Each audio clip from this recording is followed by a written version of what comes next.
All right. Welcome, everybody. This is Dallas. We're here at GameHole 2022. I'm here with Mel with Guys, Games, and Beer, and we are here with... Scott Ahern talking about Caught in the Backrooms. That sounds like my life. But I'm sure it's not. So what is your game about, sir? Well, I don't know. Would you say your life is a cross between H.P. Lovecraft and Dashiell Hammett? So, like, little Cthulhu mixed with the Maltese Falcon? Depends on the day, but go on. Okay. So, Caught in the Backrooms is a new tabletop RPG that a couple of buddies of mine, Seeger and Chad O, have been working on for the last couple of years. Okay. They actually self-published, and they launched it back in July at PhoenixCon up in Appleton, Wisconsin. Okay. So I was one of the because we all had COVID, but go on. Unfortunately. So I was one of the playtesters, and being an English teacher, every so often I'd give them some editorial advice, spell check, things like that. Cheers to that. So as a playtester, I was really looking for how does this thing work? Okay. And so, as I said, talking about Lovecraft and Hammett, it's kind of a horror noir. So it's got that spooky vibe. It's got that, is this really real? Is this really happening? Type of thing going. But then it's also got that, like, washed out, on the edge of lifeless hopelessness pervading it, that the longer you're existing in this realm, the less things seem to matter. And what's kind of interesting is if you're not careful, the back rooms will actually drain your sanity and humanity, and you become one of the monsters.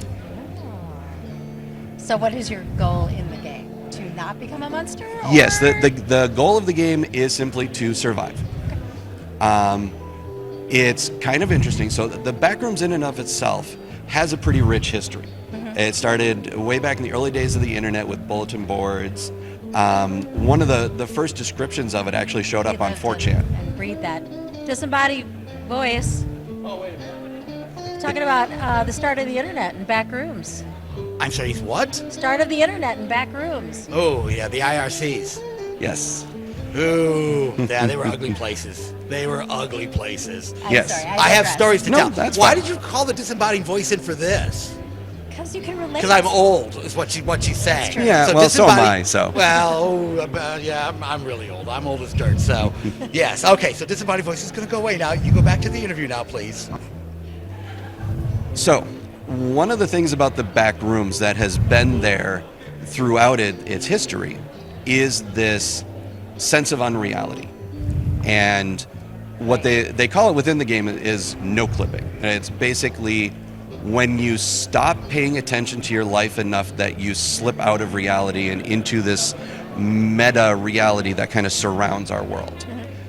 But the description that was first posted on 4chan years ago talks about essentially this soul-sucking, dingy, cubicle-filled abandoned office building where everything is yellowish. You've got the hissing, popping, flickering fluorescent lights above, and as you walk through, the footsteps are muffled. There's a sense of deadness to the air and a faint scent of mildew that just, like, the longer you're there, the more hopeless you become until eventually it just consumes you and you cease being a person.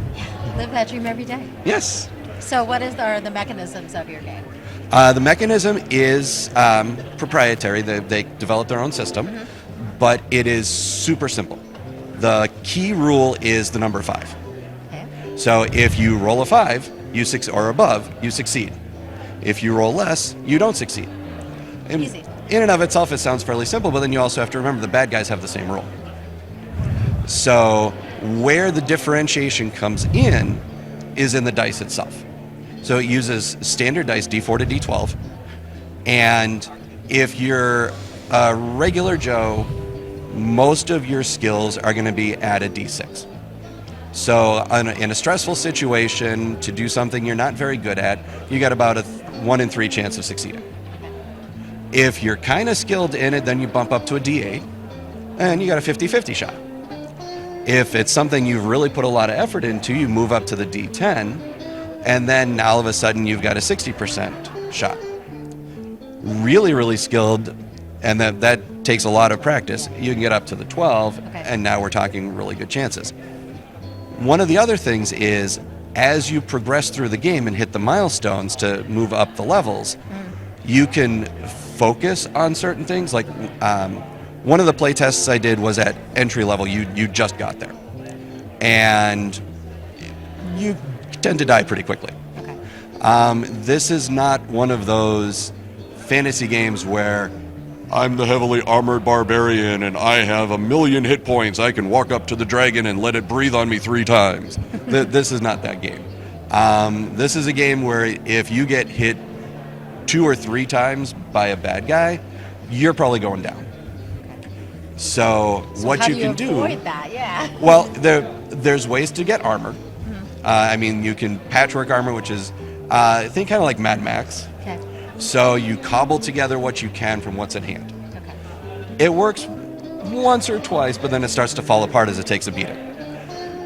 But you have people who are coming into the back rooms from all eras of time. So you might have someone from the future who carries in a laser pistol with them. You might have a 14th century blacksmith who actually knows how to forge armor. And if you find a person like that, protect them very carefully, because there's a difference between the cobbled together armor and actual real armor. Real armor protects you better and it lasts longer. Sure. But the other thing is, you need to not be afraid to run away. Because there are some things that, quite simply, it's kind of like, did you ever play Middle-earth role-playing system? Sure. Okay. There's a rule of thumb with that is you don't face a dragon. So in Dungeons and Dragons, there's always been like the age categories, and if you're an epic level character, you can probably take on an adult dragon, maybe an ancient dragon if your party's large enough. Yeah. In Middle-earth, no, don't fight the dragon, run away. Caught in the Backrooms is similar. There are some creatures that are simply too big for a party to face, and you're better off. Discretion is the better part of valor. He who runs away lives to fight another day. Okay. So, with that in mind, there's a lot of puzzle elements available within the game. Nice. There, in the core rulebook, there are mechanics not only for generating random encounters and generating the world, but also generating some puzzles, generating some traps, and suggestions for, depending on what type of party you have, like, are you a hack and slash party? Are you a mystery solving party? Are you a diplomatic role playing party? You can go in multiple different directions. Interesting. And one of the coolest things about the system is you can start in 5 minutes, or you can prep for 5 hours and get super detailed. Wow. It scales all the way up from 12-year-olds can play it to guys who were sad when 3.5 D&D went away because they missed all the customization. So That is a really nice thing to address. yes. So every summer I have a bunch of guys over for a little 3-day gaming weekend before school starts back up, because I'm a high school English teacher. And so it's kind of my last gasp before I get back to my real world. And so we played a whole bunch of games, and I ran a session of Backrooms, and none of them had ever played it before. Okay. And so to create the characters, I told them, think about your character and give me a 1-sentence description. Okay. And then while we were having lunch, I made all their characters. Okay. For a 6-player party, it took me less than half an hour Okay. to create all the characters. Based on their 1 sentence. Based on their 1 sentence. And is that completely open-ended? You Yes. can describe Yep. whatever kind of character you want? Yes. Because So then give me a you're... sentence. Like, Okay. what would a common sentence be? So one of the characters I played was a down-on-his-luck boxer in 30s New York is attempting a comeback after falling in trouble with the mob. Wow. Okay. So that opens up so many directions Yes. for what that character is really going to be like. So some of my character's skill sets were in, obviously, hand-to-hand combat. Sure. My strength was a little higher than average. I had a little skill in criminology, like the criminal element. Right. But I had no knowledge of computers. I had no knowledge of microwaves. like microwave ovens or any what we would call modern conveniences. To me, telephones were still, you had the receiver that you picked up and then Got an the operator, talking you into the ask for the mouthpiece. number, Yeah. So, and you can try to min-max that. And we actually looked at a way to min-max that, and we put a sample of it in the book. And it was, somebody came up with, my character is a former Olympic athlete at the peak of human athletic prowess who parlayed their winnings into going back to college and earning 8 PhDs. Interesting. And we said, okay, That seems P- yeah. PhDs take a lot of time. So How old are you? we'll say, okay, you've got 8 PhDs, so it's 5 years per PhD, so that's adding 40 years. You were an Olympic athlete. You would have had to do endorsement tours and promotional stuff to earn all that money. So congratulations, you are at peak physical condition for an 84-year-old. Nice. So there's ways within the system to balance if you've got a player who's trying to min-max the system. Got you. So, with that, like I said, you can pick it up in minutes. It can be an open-ended campaign. You can run it as deep as you want because the Backrooms is an infinite interdimensional space, and it can be whatever you want. In some of the original descriptions, there's levels that are like forests or swamps like the Everglades. There are areas that are barren deserts, almost like the surface of Mars. There are areas where there's no atmosphere. If you accidentally pop into there and you don't have like a respirator, you die in a minute or two because there's no oxygen. Now, how do you get out of a situation like that? Oftentimes, you would have somebody who knows about that ahead of time. Within the game, there are existing organizations. Some of them are dedicated to exploration and helping other people. Some of them are dedicated to conquest. Some of them are, let's call them esoteric belief structures. So there's one that worships Jerry, a giant bluebird. So, Sounds awesome. yes, it is. The level of detail that it existed in the world for all these creative people all around the world coming together over the internet to like, hey, let's throw this in there, and hey, let's throw that in there. So Chad and Al went through all of it and took a whole bunch of it. And what's really nice is wherever we were able to, we tracked down who the original poster was and credited them for it. Because even though it's all open source material, we still want to tell people, hey, this isn't something we came up with. This wonderful person here Sure. came up with it and shared it with the rest of the world, So- and now we're bringing it to your attention. So just to take a step back, you basically developed this through community input. Pretty much, yeah. Wow. The world building itself is community based. Wow. The rule set and then the codification of it was the primary focus of Al and Chad. Interesting. So where are you now with the whole project? Well, the core book has been published. As I said, we launched at PhoenixCon in July up in Appleton, and we sold out. So it is still available. We go through DriveThru RPG, and Al Seeger actually has Point of Insanity Game Studio, which has its own little store on DriveThru. Okay. There is a promo running through Halloween, so depending on when this airs, you might still be able to get into it. Okay. I'm kind of a game collector, so when it published, I got the hardcover with all the color illustrations because some of the art was done by a friend of mine who also lives in Appleton. And I got it autographed, and then I put it in plastic, and I set it in my collector bookcase. Nice. And then I got the paperback version with the black and white illustrations, and that's the one I play with. Gotcha. So, and in fact, in January of 2023, specifically the Friday through Sunday, the 20th to the 22nd, I'm going to be in Wausau at EverCon, Okay. and I'm going to be running a few sessions of right. Caught in the Good to Backrooms. know. So if anybody's in the area and like to see what it's about, EverCon's a really swing great on by. con. Yep. Excellent. Yeah. The DC Everest Junior High School Gaming Club started EverCon, I think it's now Oh my 25 gosh, years yeah, ago. yeah. I've been involved with them for almost 20 years. Christian Amann, the social studies teacher who founded the club, is an old friend of mine. So And so I always go, I always run stuff. I have a blast. The kids themselves. Voice is going to kick in for a minute. That's a nice little piece of history you just gave there. Oh, so. yeah. Oh, yeah. Yes, and what's even more amazing is every year they hold a charity auction, and the kids from the gaming club decide which local charity is the beneficiary. Aw.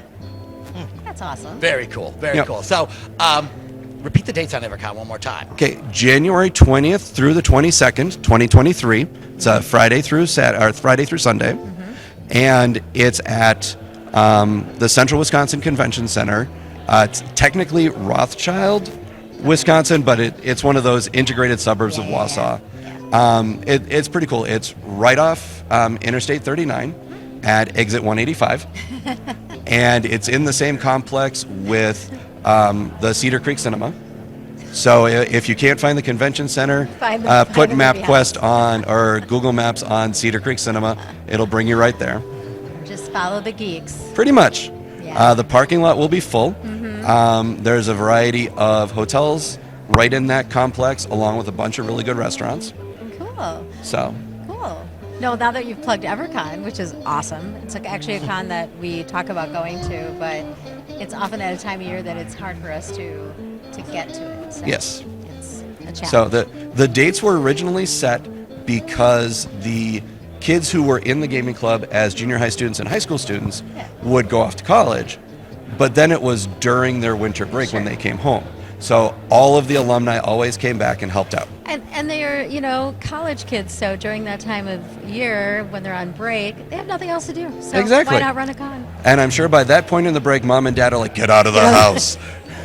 Absolutely. Tell us where we can find the game, the community that you are talking about here. So the game itself, Caught in the Backrooms, we have a website, caughtinthebackrooms.com. Okay. It has bios on Al and Chad, information about the backrooms themselves and about the book, about the game, and a link to Drive-Thru RPG. Okay. Al runs Point of Insanity Studios, which has its own little store on Drive-Thru RPG. Wow. And after the Halloween special, it will still be available on Drive-Thru RPG, but it will also be available through Lulu. And what is that Halloween special one more time? That I'm not 100% certain about. He just said, we have a special. Okay, so go to his site. You'll find the special. Pretty much. Anything else you want to tell us, say? Do Um, you dance? no, I do not. I'm pretty sure your audience does not want to watch me dance. Dallas? Okay, fine. There you go. All right. Dance party. But Sorry. And I haven't had any alcohol. So, All right, well, I'm sorry, Dallas? Dallas. We kind of left you out of this whole thing. can No, that's jump in okay. You anytime. provide plenty of information. Oh, I guess the heck yeah. only question I have is more of like a theoretical question. Why do you think kids are so obsessed with the back rooms and liminal spaces these days? That is an awesome question. So, liminal space is a kind of overlapping thing. There's actually a really cool TED Talk by Mac Barnett about storytelling. Oh, somebody forgot to put his phone on mute. Yeah, this is an important call. Okay, never mind. Go ahead. But please. We have had emergencies crop up during it before. We have. Yes. Okay. Yeah, So- this is Dallas. Liminal spaces, these kind of overlapping Okay. things, play really well into storytelling. And we're Okay. in an era now, especially coming out of the pandemic, where everybody was isolated. Yeah, I'm actually out town Everybody's right now. Let me digital. try calling my There's wife and still have her a deep open the door human for you. need for connection. Absolutely. And Okay, that thank you. interaction between people that you can't get from a screen. I mean, I love Roll20. I run a monthly game where I have people in 4 different states. Wow. It's the only way we can get together is online. But still, I come to as many conventions as I can because I want the face-to-face, in-person, at the table, shared community experience. And with those, especially kids today who are in some of their formative years during the pandemic, I especially see this in the schools. There's a sense of disconnect Oh, yeah. because they were forced out of their communities into isolation. And so they're reaching out to these shared spaces to reconnect. And it's especially true for kids who are already in the margins of learning. Right. It just completely derailed them. Yes. So many people, young people I've talked to, did not even finish high school then. Yes. During that time period because it was just impossible Yes. for them. And I know my district, we went fully virtual in spring of 2020 when everything shut down. Yeah. We came back partially that next year. Yep. Last year, we did a bunch of analysis and said, okay, let's play catch up. And now this year, we think we're finally at a point where we can start moving forward again. But we have students who 2 or 3 years of their high school experience, like sophomore, junior, senior year, were completely disrupted. Yeah. And now they're struggling in college. Fortunately, a lot of the good universities, especially a lot of the smaller community-based universities and colleges, recognize this, and they devoted some of their pandemic relief funds to remedial work and helping figure out where everybody was and bringing them up to where they needed to be. Yeah. But it in the education sphere, it has cost us quite a bit. Oh, it has. And I don't think we're going to know the Especially full for cost. Kids in their 20s. Right. I don't think we're going to know the full cost probably for another 5-10 years. But the whole idea then of a back room is having that safe space where you can go Yep. and game with your friends and be yourself. And Mm-hmm. it's more important now than ever. Right. And it gives you that sense of control, Yeah. that sense of being In this able world to that is- affect your environment and say, no, this is what I want. In a world that's become meta. Yeah. So there's so much that's beyond our control that when we find those moments that we can say, I am in charge of this, I am making this decision. And the only way to develop those skills for yourself in dealing with the meta world is in those control situations. Yep. How do I react when I encounter something in the back room that I don't know how to fight? Right. And in fact, one of the seminars here at GameHole Con is on the use of role-playing games in therapy. They've been doing it for several years, working with returning veterans with PTSD, because it gives them that controlled, safe space. I myself, as an English teacher, use role-playing games in the classroom because I use, for example, character generation methods. I have students who say, I can't write. I can't write a story, I don't know where to start. Sure. Well, I take the character generation process and I break it down into micro steps. Yep. And we do one and then we leave it and we come back to it a day or two later. Then we do another micro step. And at the end of the unit, like maybe 9 weeks, maybe 18 weeks, all of a sudden, they've written an entire backstory and have a fully developed character that they were absolutely convinced they'd never be able to do. And they are so excited about succeeding that it just takes off. Yeah. Oh, that's wonderful. Yep. All right. One more time, where can we find you? Okay. Caught-in-the-Backrooms.com is the website for the book. I will be at EverCon, January 20th through 22nd, 2023, in Wausau, Wisconsin. I will be running a couple of scenarios in the game Caught in the Backrooms. I know Chad at least will be there as well. So if you're interested, you can meet one of the developers, pick up a copy, get his autograph, get a picture. He's an awesome guy. He's been one of my best friends for years. So. Great. Well, thank you. Dallas, you want to take us out?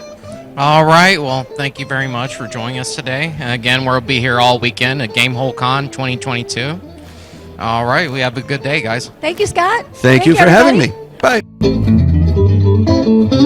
Bye.